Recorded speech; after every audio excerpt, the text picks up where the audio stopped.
স্পেনে কি ইমিগ্রেন্টদের জন্য সরকারি বাসা পাওয়া যায় কিনা? প্রশ্ন যদি আপনার এটা হয়ে থাকে তবে উত্তরে হ্যাঁ। স্পেনে ইমিগ্রেন্টদের জন্য সরকারি বাসা পাওয়া যায়, তবে সেটা সময় সাপেক্ষের একটা বিষয়। আর এটার জন্য আপনার অবশ্যই M5 মেয়াদ থাকতে হবে। এটা সাধারণত দুই ধরনের হয়ে থাকে। একটি ইমার্জেন্সি আশ্রয়, মানে জরুরি ভিত্তিতে যেটা আশ্রয়, যারা কিনা রাস্তায় থাকার জায়গা নেই, একদম টোটালি রাস্তায় থাকছে তাদের জন্যে। আরেকটা বিষয় সেটা হলো মানে স্থায়ীভাবে আপনি বাসাতে থাকবেন সেটা। তো দুটা আলাদা।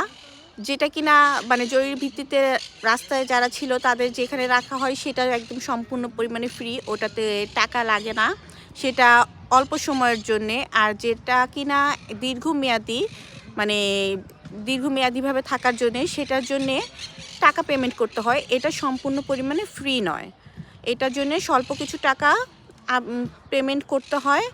আর এই বাসা কি চাইলেই পাওয়া যায় কিনা, এইটা বিষয়টা এরকম না, এই বাসা চাইলেই পাওয়া যায় না। এটার জন্যে আপনার সোশ্যালগুলোতে, মানে স্পেনে যেই সোশ্যাল আছে, সোশ্যাল সার্ভিসেসগুলো, তাদের সাথে যোগাযোগ করতে হবে, তাদের সাথে কথা বলতে হবে। যেমন তার মধ্যে মানে বিশেষ পরিচিত আছে রেড ক্রুজ বা আরও কিছু আছে, এদের সাথে যোগাযোগ করতে হবে।